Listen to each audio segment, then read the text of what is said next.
In this tutorial, we will learn how to use memory locations in Pro Tools, often referred to as markers. In Pro Tools, memory locations is more than just markers. It can also show zoom settings and different screen settings. So right now I'm zoomed out. As you can see, I zoomed back in, zoom out. As I said earlier, it can be a marker that marks different locations by bar and beat and by real time. For example, if I hit this marker, it should play beginning at A2. And if I hit this marker, the playback will begin at B2.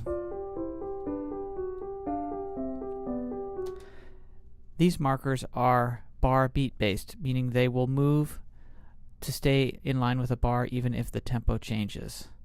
So let's go back to A2. If I were to change the tempo to something slower perhaps, the marker will move and stay aligned with the bar.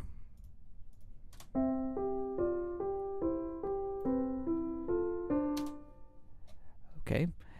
The other kind of marker you might use is a real-time or absolute marker.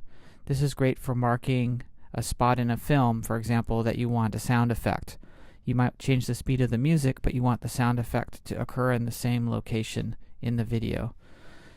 So I've got a little bass drum sound effect to match when the cat is hit with the snowball. Let's see it.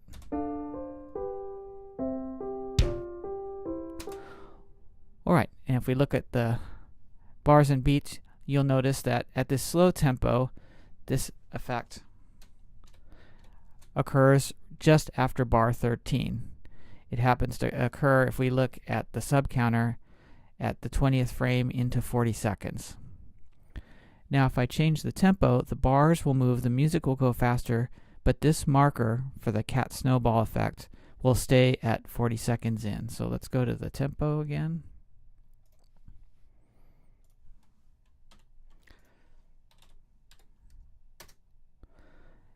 And notice that this stayed at 40 seconds, but now it's at bar 21 in the music.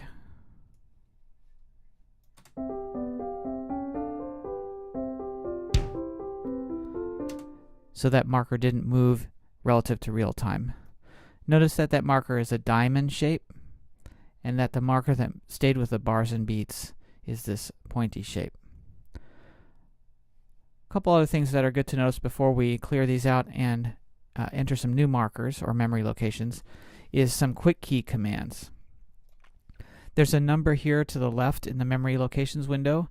If you hit period, number, period, I'll do that for number 2, period, number, period, it jumps to that marker. So I'll do that on my keypad, use the numeric keypad, period 5, period, it jumps to B2.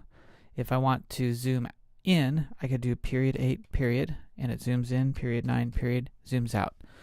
So not only as markers, but as screen setup. So you could have an overall view setting, you could have an editing view setting, and you can access those quickly using the numeric keypad. Those are all handy elements of memory locations. Alright, so I'm going to clear these out and we'll put these memory locations in from the beginning. To use memory locations effectively, we want to add some windows and views to our session. First off, we want to make sure we can see the markers timeline. So I'll open that. Since I'm going to be marking an absolute point in time, I'll want to see the frame rate here. So I'm going to go to the counter, show sub counter, and make sure that that sub counter is set to time code so I can see seconds and frames. And we probably want to open the memory locations window. Alright, the easiest way to enter a memory location is to simply click on the plus sign next to markers. And note that the memory location will take the location that's shown in the counter. So if I want to have a memory location or marker at the beginning, make sure the counter's on 1, hit the plus sign, and it asks for a new memory location. I'll label this A since it's section A of our piece. And These markers I'll put in at first, I'll lock to the bar and the beat.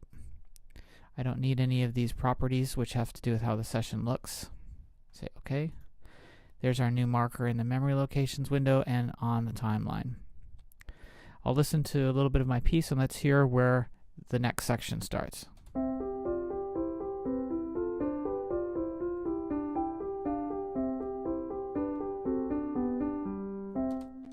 Okay, it sounds like at measure 5 is a repeat of the A section. So I'll go to 5.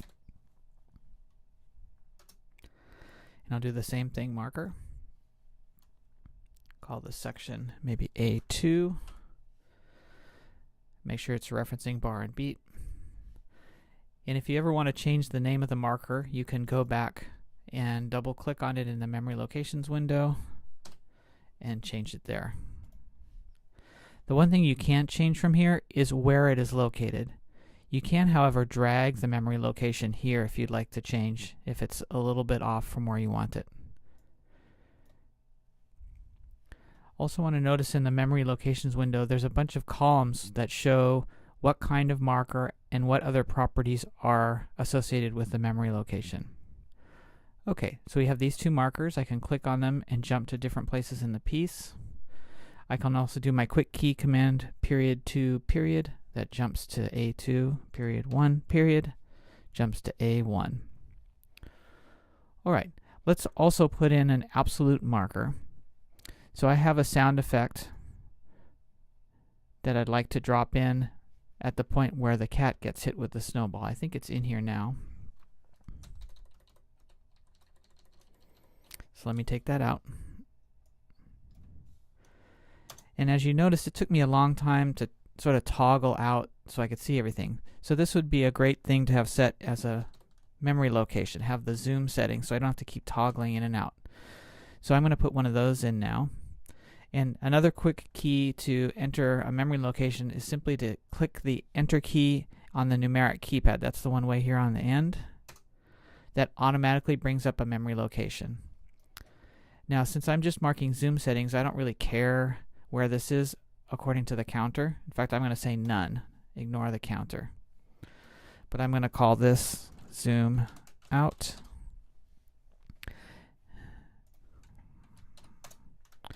And I'm going to set the zoom settings, track show height, and track height as properties. I'll say OK.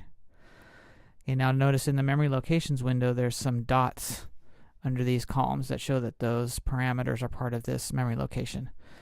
I'd also like one that I could zoom in when I'm doing editing it, maybe of individual notes or small sections. Maybe I want to see more of the piano track. I can also save these settings. Again, I'll hit my enter key on the numeric keypad. Set the time properties to none. Call this zoom in. And double check these three settings. Those all look good. Okay, now if I do my quick keys, if I do period 3, period, it zooms out, period 4, period, zooms back in. All right, now I'm ready to bring up my video and mark the sound effect. So I'm going to open the video. We're pretty close to where that snowball hits. If I press play, it's probably right here. There it is. Okay, so now I'll just scroll back and forth using my seconds and frames and find that exact frame. Okay, it looks like around 40 seconds, 19 frames in is where the snowball first hits the cat. So I'm going to put a marker that is in absolute time. So I could hit, again, just hit the enter key on my numeric keypad. And we're going to call this a memorable name. And for the reference, we want it to be absolute time. So it does not move if we change the tempo. It'll always be at 40 seconds and 19 frames in. So I'll say OK. All right, now if I wanted to place a sound effect at that marker, I can go to my clips window. And I can make sure that this counter is set there. Get my kick sound effect, maybe go into spot mode. Remember again this position 40, 19. I drop that in, time code, and I say 4019, and there it is. And if we watch it with the video, it should line up pretty well.